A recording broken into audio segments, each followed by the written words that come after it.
The two laboratories, Roche and Novartis, launched a long legal procedure against the French state.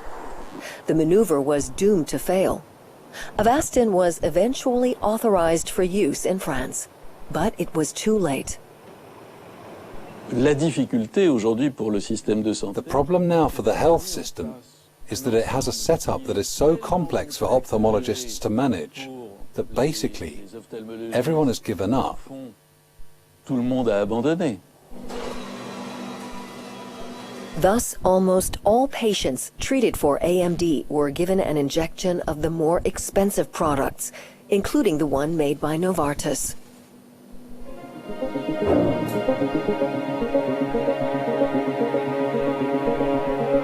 In Italy in 2014, Roche and Novartis were fined some 180 million euros for illicit price fixing of the two drugs. In late 2020, France fined Roche and Novartis 444 million euros.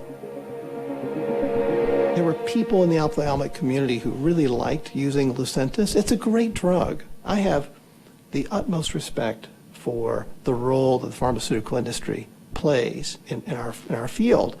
No good idea goes forward without a pharmaceutical company partner. And yet, the pricing, to me, particularly when you've got a $50 disruptor that's equally effective, the current pricing is absolutely indefensible, in my opinion. It's estimated that the U.S. saves $3 billion a year by using Avastin instead of Lucentis. According to the regulations, the French Medicines Agency cannot force Roche to manufacture Avastin syringes for the treatment of AMD. Despite 2 months of negotiations, the multinational Roche refused to be interviewed. Its legal department told us, "We do not wish to speak or be filmed on this subject, but are more than willing to answer any questions you may have in writing." Question: why does the laboratory refuse to manufacture Avastin syringes for the treatment of AMD? Answer: Roche develops drugs only for medical needs not covered by existing drugs, where there are no therapeutic alternatives. Roche then says no, and the public authorities are powerless to force their hand. Lobbying has paid off. The cheaper alternative is rarely used. The big winner is Novartis, which coincidentally owns a third of Roche.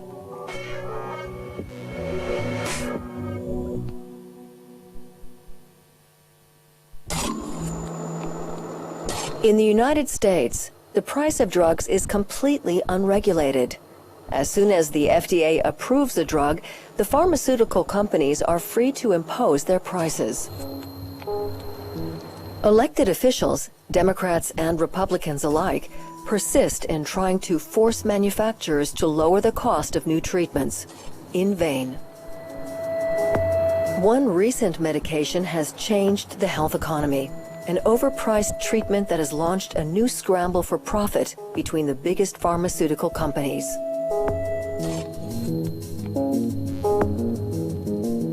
This is a major American discovery, a new treatment against hepatitis C. It helps cure the often deadly chronic liver disease by eradicating the virus. Sovaldi, made by Gilead, the world's 10th largest pharmaceutical company, was launched on the U.S. market in 2014. The price of the 3-month treatment? $84,000. That's $1,000 a tablet. Sovaldi is the first of the drugs that actually cures hepatitis C. In 3 months, the virus is gone. That is manufactured by what is now a very big drug company called Gilead Sciences. But Gilead had nothing to do with the research that discovered Sovaldi. Gilead Sciences bought Pharmacet, and they bought it because that way they could get their hands on Sovaldi. They are concentrating more on diseases that don't affect that many people, but are life and death diseases. So they can charge whatever they want. So they charge $84,000. The sales of Gilead Sciences came to $32.5 billion, of which 55%, this is according to the annual reports, was pure profit. The American drug then hit the European market at half the price. The price of treatment for a course of Sovaldi was 42,000 euros. The still exorbitant cost aroused a great deal of outrage among patients. The NGO Médecins du Monde launched an awareness campaign. In France, 230,000 patients were affected. At 42,000 euros a pop, in terms of health insurance, the hepatitis C treatment was one of the most expensive around. On peut dire merci à Gilead d'avoir commercialisé le Sovaldi parce qu'ils ont révélé. We can thank Gilead for marketing Sovaldi because they showed the wider public that today drugs are not sold for the price they should be sold at. Prix auquel ils devraient être vendus. Ça reflète la nécessité. It reflects the necessity for Gilead to recover the huge costs involved. Having spent 10 billion, they had to fix a high price. I heard that hepatitis C could be treated. The treatment now available was expensive, but it cured the disease in 12 weeks. Patients who had, for the most part until then, been condemned by hepatitis C. Gilead was in a position of relative strength, having a unique treatment that offered a cure. Negotiations that were rather robust and tense then got underway. The price today has come down by more than half. Under pressure, the American pharmaceutical lab lowered the price of the 3-month Sovaldi treatment in France from 42,000 to 24,000 euros. A U.S. Senate commission revealed the company's confidential marketing strategy. Nous avons eu accès à des milliers de pages de documents internes à Gilead. We had access to thousands of pages of internal Gilead documents. So we could see that in Gilead meetings, marketing ideas were aired, in particular ideas for pricing, but no mention was ever made of the actual outlay for R&D, manufacture and marketing. En matière de recherche et développement, de production et de commercialisation. In this internal presentation, the Gilead sales team recommends an introductory price of between $80,000 and $85,000, dismissing concerns about any potential scandal in the press. La seule question, c'est comment The sole concern was how to maximize profits, achieve strong financial margins, cover costs, then move on. Public health considerations were never an issue. de santé publique. Marisol Turenne is now director of Unitaid, a body operating within the World Health Organization, charged with negotiating significant price reductions with large pharma companies to treat patients in the Southern Hemisphere. 71 million people worldwide carry the hepatitis C virus. The drop in price was considerable and was established by introducing generic drugs and giving the pharma lab assurances that we would open major markets. Rather than sell a little at a high price, we offered the chance to sell a lot at a lower price. We scored a victory by ensuring treatment was accessible at a reasonable price.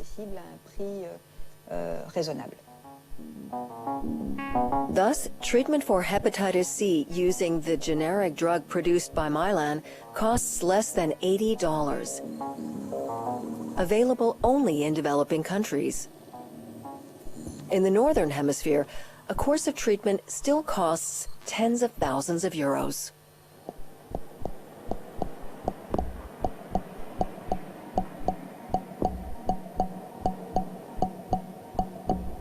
The price of drugs no longer reflects the real cost of research, rather the financial power of a few large companies scrambling for disproportionate profit. With the appearance of new gene therapies to treat certain cancers or rare diseases, prices are still increasing, reaching several hundreds of thousands of euros. All the major big pharma companies are in the race for these new treatments. They save lives, but at what cost? A new gene therapy to fight cancer is now marketed by Swiss company Novartis to treat leukemia. Its name is Kymriah. Its price is 320,000 euros per patient. The therapy was discovered by a team of publicly funded university researchers at the University of Pennsylvania. But flexing its financial muscles, Novartis became co-owner of the patent. Professor of hematology Jean-Paul Vernon is a renowned expert in blood cancers. Il y a une vraie technique là à mettre en place avec une thérapie génique. There's a whole technique involved. Using gene therapy, a gene is introduced which allows T cells to target diseased cells and enable them to be destroyed. C'est un système extrêmement intéressant. It's a very interesting system, but there's no justification for charging 350,000 euros. If state structures in France went along with it, it would doubtless cost 30 or 40,000, but not 350,000 euros.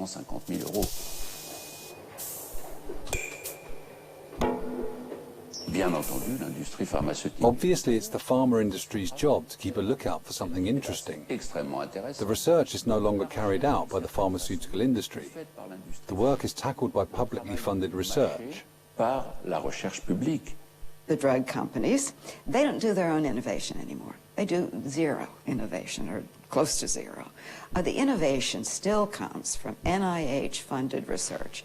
What we're seeing now is a big change that I think is terrible.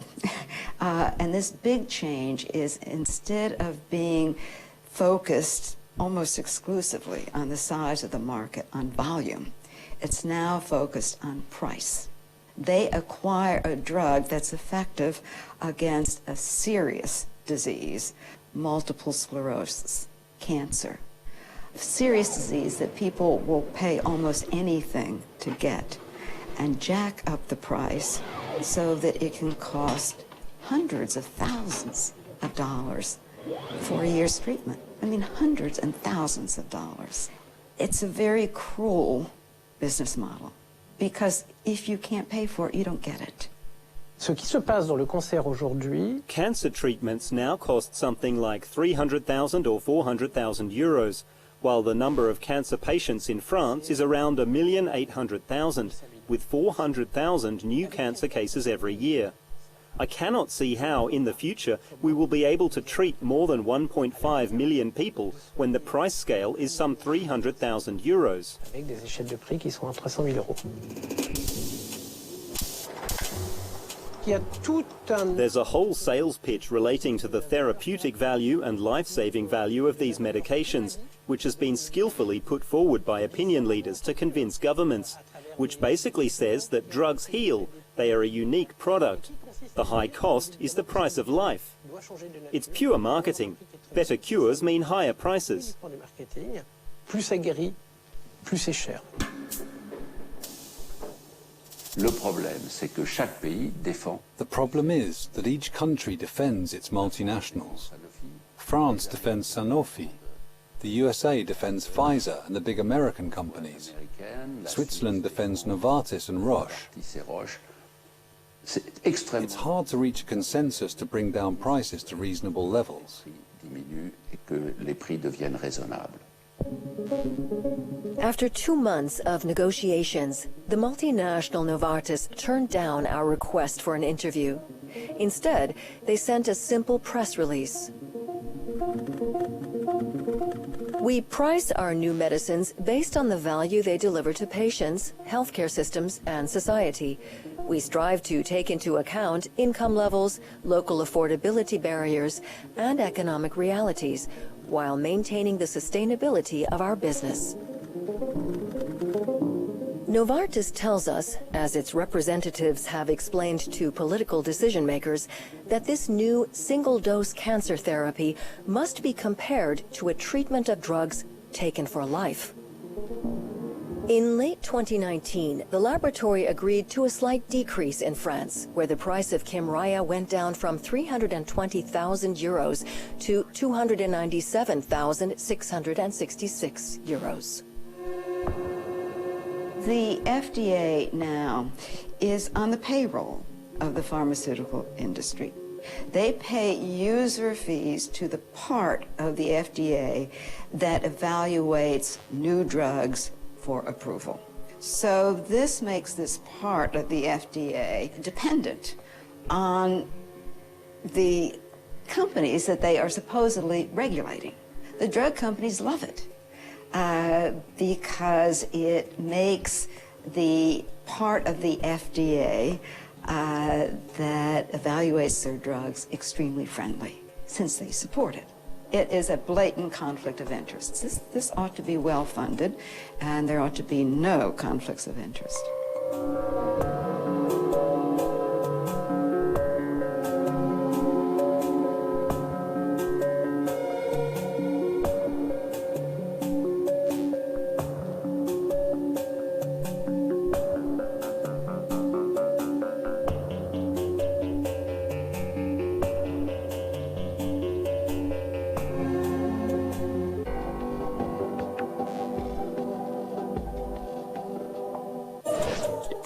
To own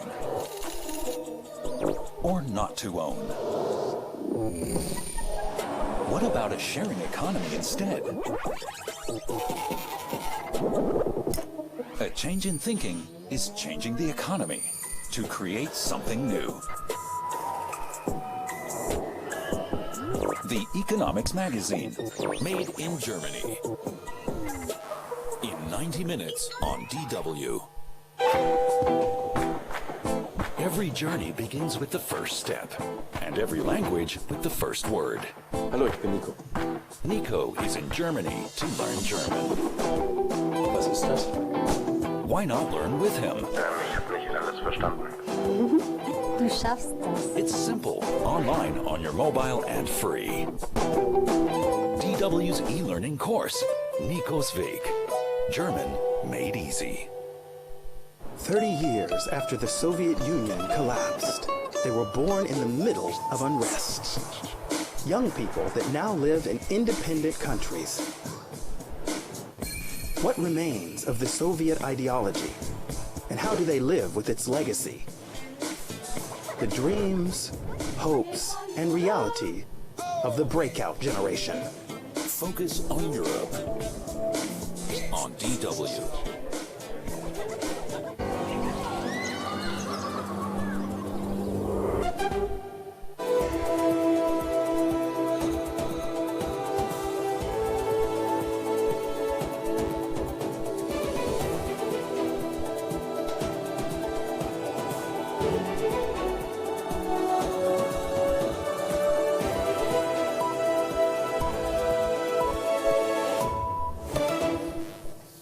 This is DW News live from Berlin. Germany moves a step closer to getting a new government.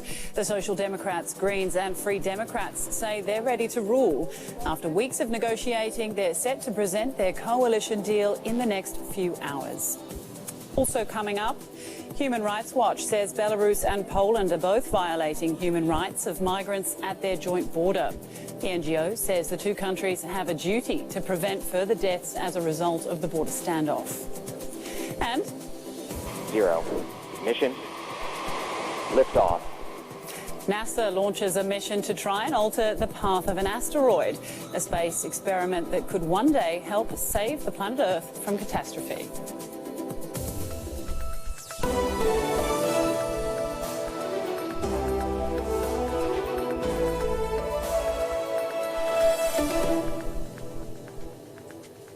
I'm Rebecca Ritters. Welcome to the programme.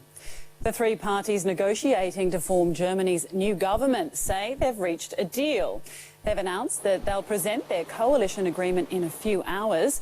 The centre-left Social Democrats, the Green Party and the business-friendly FDP have been in talks since shortly after the elections at the end of September.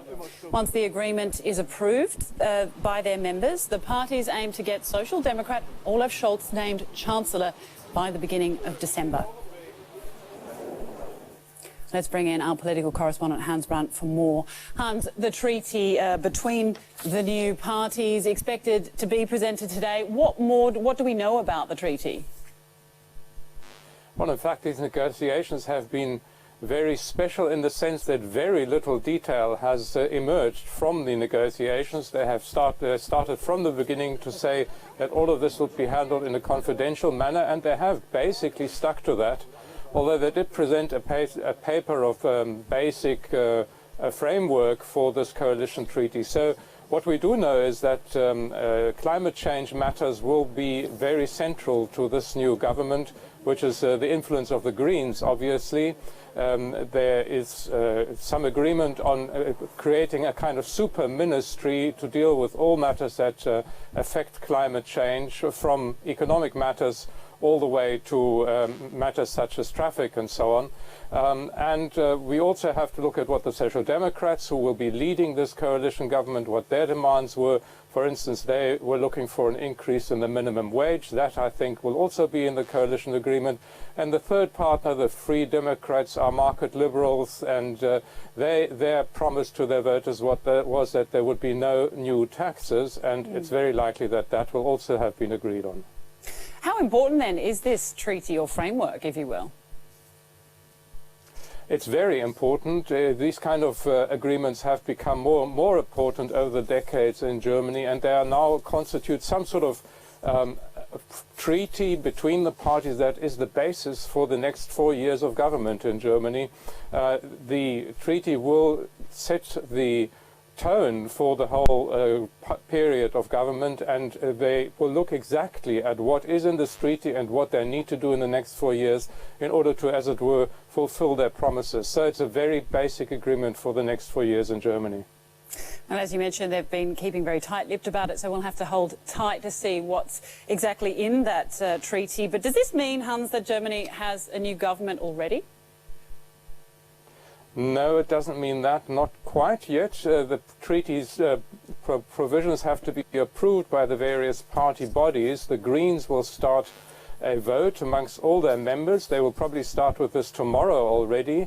The other two parties will have to have party congresses that are set to happen early in December. So the new chancellor, which will be the Social Democrat Olaf Scholz, is very likely to be appointed in the second week of December. So it's another couple of weeks still before we finally have a new government in Germany.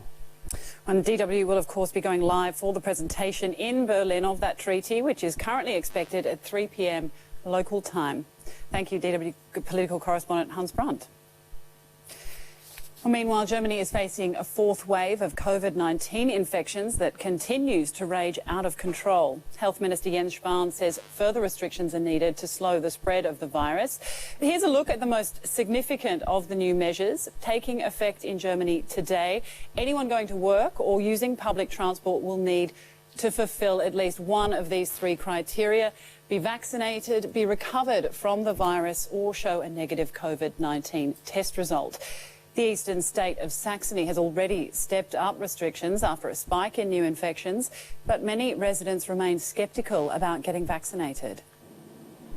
We're on our way to the south of Saxony, a region once famous for mining precious metals. Now it's gaining notoriety for being one of the areas with Germany's lowest vaccination rates. In the town of Aue, infection numbers are skyrocketing. That's driving many to queue for the jab. It's really cold, -3 today. The government should have reacted earlier. The booster jab is nothing new. Many countries have it already, and here we've been dragging our heels. Most people here want a booster shot, but some are getting their first dose. I was skeptical at first, and I thought, I'm not sure, I won't do it. But now I see that it really is necessary, and I've pushed myself to do it. Paul is also getting his first shot today. The pressure of the restrictions has become too much. Mainly so that I can go and party again, have a bit more freedom. In my circle of friends, I'm pretty much the only one. Most of them aren't getting vaccinated because they think the vaccine hasn't been researched well enough. Saxony has already introduced tougher restrictions to put more pressure on the unvaccinated. Many people are saying the vaccine hasn't been properly tested and they're against it because of that. We know plenty of people like that, and you can't convince them otherwise. I think the reason why there are so many vaccine skeptics and vaccine opponents in Saxony is because of their experience in their recent history. And that experience made people distance themselves from the government and from public institutions and lose their trust in them.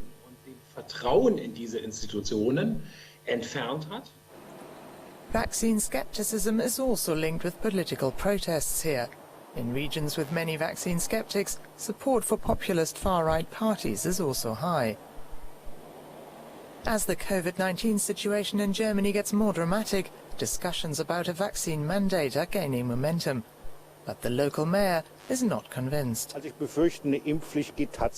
I fear that mandatory vaccines would backfire here, because that would push those from the far right to organize even more resistance. This will play right into the hand, and that should be avoided. People are still queuing when the vaccine runs out. 265 people got their shot. The rest leave, disappointed. Saxony has announced that it will boost its vaccination effort. With the highest infection numbers and the lowest vaccine rate, it's high time for action. The NGO Human Rights Watch says Belarus and Poland have both committed serious human rights violations against migrants gathering at the border between the two countries. Belarusian border guards may be guilty of torture, the group said, after conducting interviews with migrants. The interviewees also said they'd been pushed back, sometimes violently, by Polish border guards. Human Rights Watch has urged the EU to start showing solidarity with the victims at the border. Among the victims was an Iraqi baby who was laid to rest a week after being stillborn. Earlier, we spoke to DW correspondent Nick Connolly in Minsk, who was just at the Belarusian side of the border, and he told us what he witnessed there and gave us his assessment of the allegations made by Human Rights Watch. Certainly the migrants we spoke to, who are now, most of them, just about surviving in a former warehouse just directly on Belarus's border with Poland. Off camera, they were certainly willing to tell us about mistreatment, about beatings, especially once they had come back from Poland, once they'd been rejected by the Polish side, a sense that the Belarusians were doing everything to make it as uncomfortable as possible for them to return to Belarus and to make sure they were motivated to try again to cross that border. Obviously that was something they weren't going to tell us on camera, as long as they're dependent on the Belarusian authorities here for shelter, for food, but certainly surprise at the treatment here, given that they felt that they had been invited here by those Belarusian authorities, providing those tourist visas, providing that what was meant to be the safe and easy route to the EU through Belarus rather than across the Mediterranean. Also stories of phones, money being taken, of attempts to make money on all parts of the journey when they would then eventually head back to Minsk. Belarusian border guards calling taxis and basically doubling, tripling the prices, people having to pay several $100s just for a taxi journey of a couple of hours per person. So definitely lots of surprise, dissatisfaction and deep resentment towards these authorities here, but very real concerns about talking about them openly, given how dependent they are right now on the Belarusians for their situation here. DW correspondent Nick Connolly there in Belarus. As that border standoff continues, there are new fears of another possible regional flare-up. Aerial images shared by the United States have sparked concerns of a potential Russian invasion of Ukraine. In recent weeks, evidence has emerged of an estimated 100,000 Russian troops building up on Russia's western border. Ukraine says that Moscow is preparing a sea and ground attack from Russian-annexed Crimea and the Donbas region. Kiev has been fighting Russian-backed separatists there since 2014. The Kremlin denies it plans to invade, but the conflict is alarming Eastern European NATO countries like Estonia, which is now mobilizing its own troops. Estonian reservists getting battle ready. Nearly 2,000 of them were deployed as part of snap military drills the country held directly at the border with Russia. The message is, we are ready. This is an exercise to improve defensive readiness. It's important to have all our men and women on duty. This is a way to demonstrate to a potential aggressor that the price will be very high for them, were they to do something. Estonia and the other two Baltic states, Lithuania and Latvia, were once part of the Soviet Union. Now they are NATO members hosting Western troops. But the fear of Russian aggression still runs deep. One reason for that is the standoff over migrants between the EU and Belarus, a Kremlin client state. There are also escalating fears of Russia using natural gas to exert pressure on Europe. And now there is an ominous buildup of Russian troops near Ukraine and Belarus. Everything that shows that, Kremlin is because of different reasons, became much more, aggressive and nervous, and that is why we are worried about what can come next. Russia's President Vladimir Putin has repeatedly warned the West not to cross Moscow's red lines and to stay away from what the Kremlin considers its sphere of influence. Russia's military has been accused of provocations before, but could the new military build-up be the groundwork for an outright invasion? It's obviously a very serious situation. I think it's more difficult this time compared to the spring to say that Putin is bluffing this time around. There are some fundamental issues that remain unresolved as it relates to Europe's security architecture, and it's entirely possible that at this point the Russian leadership thinks that the only way to alter the status quo is through force. NATO, in any case, is alarmed. We think it is extremely important now to send a clear message to Russia about reducing tensions, be transparent and avoid any type of escalation of the situation in and around Ukraine. However, opportunities for direct talks are few.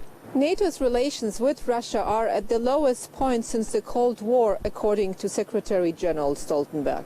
The Nato Russia Council, a mechanism for consultations, has not met for 2 years. Last month, the alliance expelled 8 Russian diplomats, saying they were intelligence agents. The Kremlin responded by suspending Russia's mission to NATO. So what's next? Experts say it's crucial for the West to clearly communicate to the Kremlin what the cost of further escalation could be. It's not that we can either sort of fight a nuclear war for Ukraine or just force them to surrender. We have a lot of shades of support and signaling to the Russian side. We can conduct ourselves in order to alter Moscow's calculus of costs and benefits. This battle isn't lost yet. The military exercises in Estonia are over. The army used them to build a new barrier on the border with Russia. But new NATO drills are just starting in neighboring Latvia. Russia's behavior remains a matter of concern for the Baltic states. Our Chief International Editor Richard Walker joins me in the studio. Richard, what is Putin trying to achieve by this military build-up? Well, it does appear, Rebecca, that at least Vladimir Putin is trying to create a readiness to mount some military action. Now, something quite similar happened earlier this year in the springtime. There was a build-up that took place then, also huge tensions around that time. The numbers, the estimates were sort of 80,000 troops or so at that time. Russia did end up pulling those back, and then there was a summit held between Vladimir Putin and Joe Biden during the summer, you remember, in Geneva, and the situation seemed to ease somewhat. But now we're revisiting that now, and the numbers seem to be higher, and Western intelligence also concerned that many troop movements appear to be happening at night, raising further questions about the motivations. There doesn't seem to be an exercise going on. There doesn't seem to be a training purpose for what is happening here. It's another potentially concerning sign. Now, Russia, for itself, has been playing this down. It says that, accusing the West of overblowing this and saying that nobody needs to fear any troop movements that are happening on its domestic territory. But there is concern that potentially this may also be aimed at trying to trigger an overreaction by the Ukrainian side, which could then be a pretext for an incursion. Well, if there's nothing to worry about, why is he doing this? Well, at the very least, Vladimir Putin does appear to be trying to put pressure on Ukraine and on the West over some acute objections that he has. Now, for instance, he objects to Western military exercises that have been happening in the region.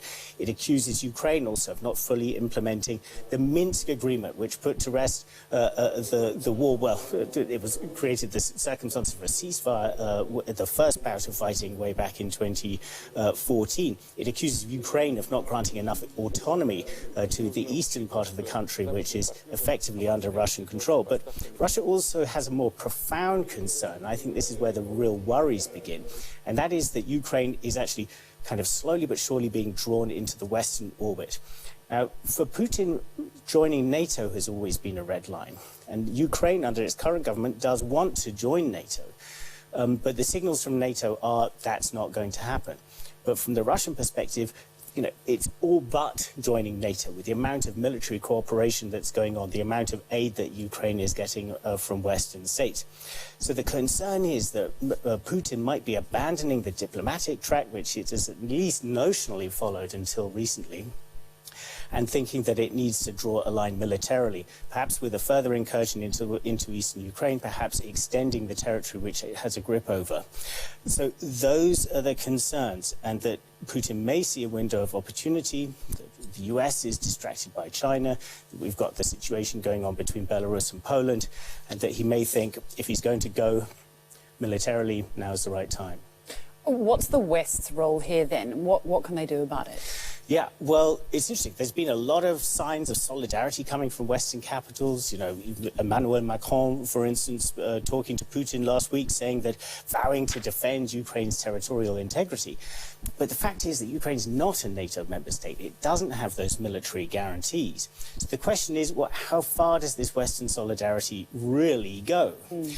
And there's talk about the US potentially providing more weapons. There's talk about sanctions perhaps being imposed, much more serious sanctions than those that currently exist.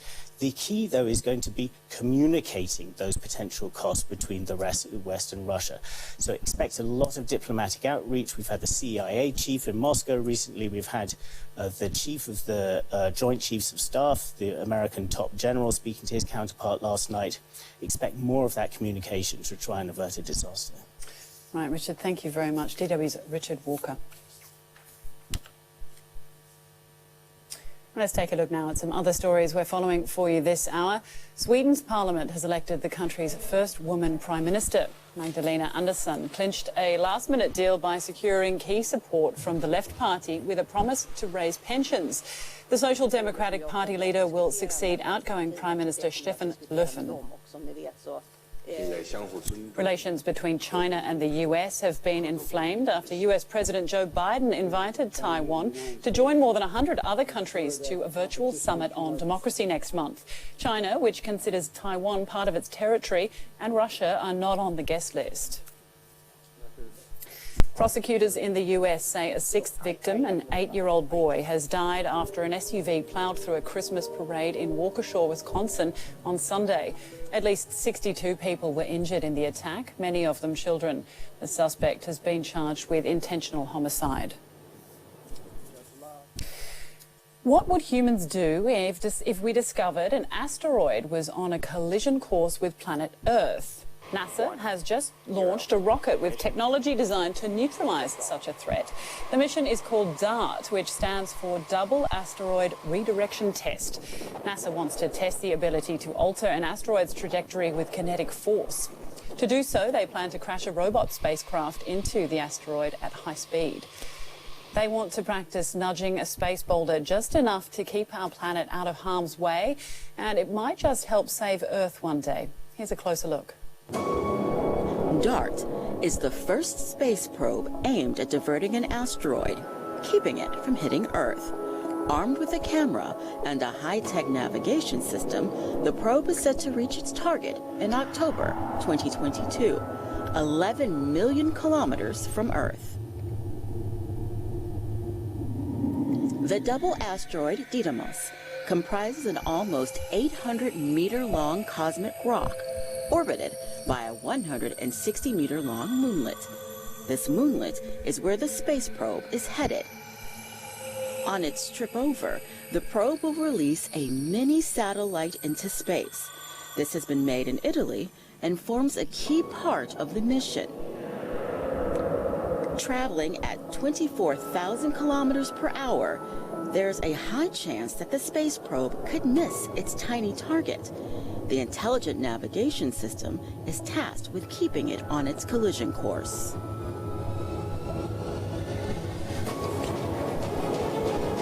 The mini satellite has two cameras. Their job, photograph the impact from a safe distance, and then the resulting crater from up close. Researchers will then use this data to improve the accuracy of the computer simulations of the asteroid's collisions. In 2026, the European space probe Hera will undertake a reconnaissance mission to the site of the cosmic crash, inspecting both the affected moonlet and its 800-meter-sized partner rock. To do this, Hera will also have two mini satellites on board. All three will take a closer look at the crater caused by the collision, study the surfaces of both asteroids, and determine the mass of the moonlet. Meanwhile, telescopes back on the ground will observe how the orbit of the asteroid changed after the collision.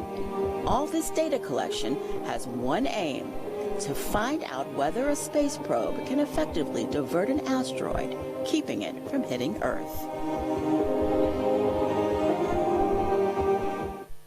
I certainly hope so. Well, for more on this, I'm joined by Professor Kai Wunnemann. He's head of department at the Natural History Museum here in Berlin. Professor Wunnemann, thanks for your time.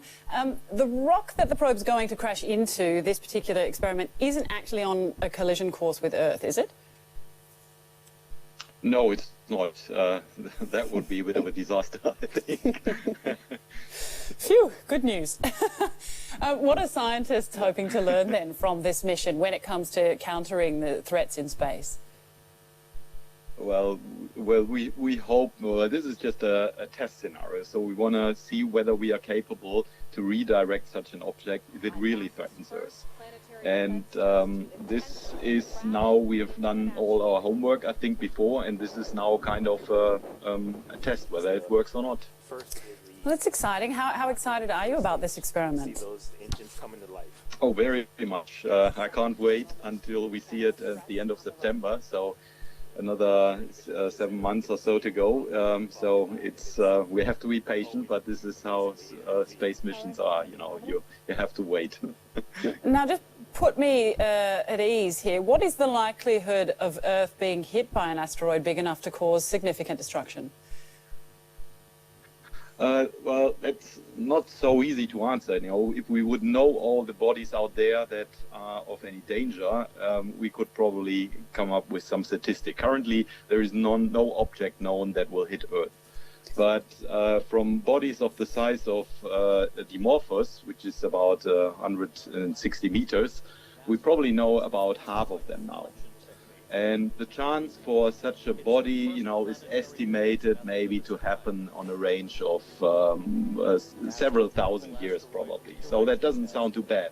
But since we don't know how many are out there, you know, such a thing could happen tomorrow, if you will. Ah, okay. Well, that was good news followed by bad news there. But what about some of the space junk that is closer to Earth? Would that not be a bigger concern? Sure, that's also a bigger concern, but you know, most of these pieces are rather small, so they usually make damage in the orbit itself, so they hit other satellites and such things. But when they enter the atmosphere, most of them basically are destroyed, so maybe only small fragments will actually make it to the ground, and of course they can also make some damage, but not on the scale of an asteroid itself.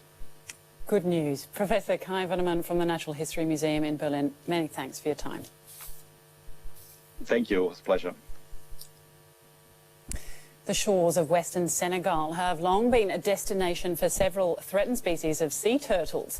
But with the pandemic keeping humans away from beaches, the turtles are back in bigger numbers.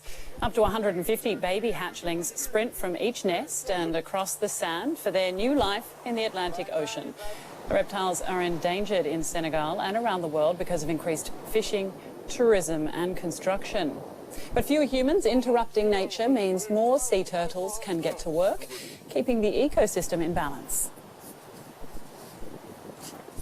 You're watching DW News. Here's a quick reminder of the top story we're following for you. Germany moves a step closer to a new government as the Social Democrats, Greens and Free Democrats agree on a coalition deal.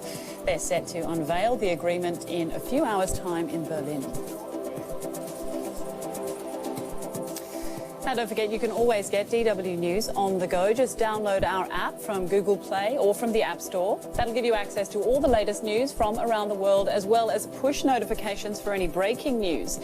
And if you're part of a news story, you can also use the DW app to send us your photos and videos of what's happening where you are. Up next, our environment show, Eco India, looks at how farmers are learning to adapt to the pressures of climate change. I'm Rebecca Ritters. From me and the entire team here in Berlin, thanks very much for watching.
To own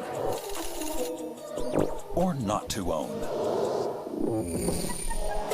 What about a sharing economy instead? A change in thinking is changing the economy to create something new. The Economics Magazine, made in Germany. In 60 minutes on DW. Imagine how many portions of lunch are thrown out in the world right now. Climate change is only half the story. This is my plastic waste from just 1 week. How much worse can it really get? We still have time to act. Go! I'm going all in. This success. Hit subscribe for more videos like this. Our tips for November. Dress warmly and get ready. Show respect. In our documentaries, women are showing their strength by cleaning up cliches, myths, and grievances. It is very a lonely fight, but it's a fight we really need to do. Smart, powerful, adventurous. Here, women are stronger. Fighters for more justice. $1 trillion. Are you up for it? I'll just go for it. Strong female. November on DW.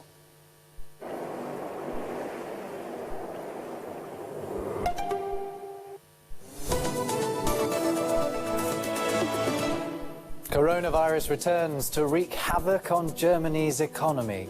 The country's fourth wave has taken case numbers to new highs. Among the economic victims, Germany's beloved Christmas markets. Also on the show, Turkey's opposition is calling on the government to resign as the lira continues to sink to new lows. And a Bitcoin city powered by a volcano. We'll look at El Salvador's ambitious cryptocurrency project. This is DW Business. I'm Rob Watts in Berlin. Welcome to the programme. German businesses are bracing for a rough winter. cases of COVID-19 continue to hit all-time highs, with Germany's incidence rate just reaching another unpleasant new milestone of 400 cases per 100,000 people over 7 days. The return of the country's famous Christmas markets was supposed to mark how far it had come since the dark days of last winter. But once again, the iconic events are being cancelled. No one will be buying this nutcracker this Christmas Eve. Svantje Bear is packing up her goods. The Christmas market in Dresden has been cancelled due to the high coronavirus incidence rate in Saxony. She prepares for the famous Striezel market the entire year and earns most of her annual income here. Now she's desperate. I sat down on the floor and cried. It's a situation you just can't imagine. Feelings that can't be put into words. It's a complete void. It's unreal. It's like a bad dream.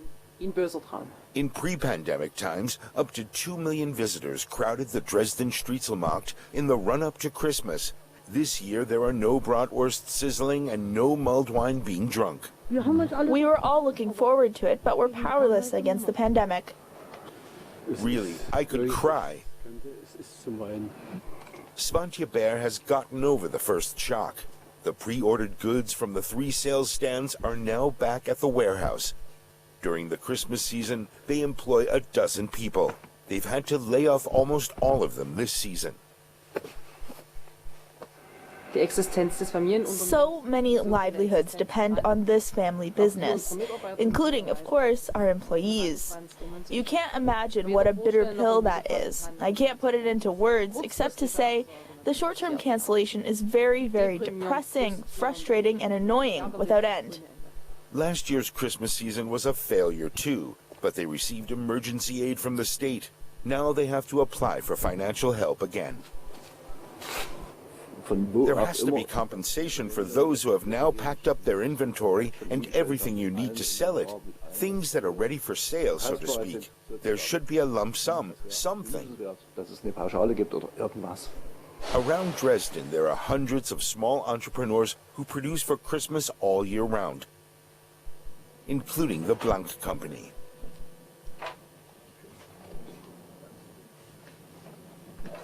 This is also where the 29-year-old entrepreneur buys her goods. This season, she's relying entirely on her online sales and wants to expand her export business. She has booths booked at the Christmas markets in Chicago and Vancouver. Americans love German bratwurst, mulled wine, the traditional smokers, nutcrackers, and angels. Thank God for that.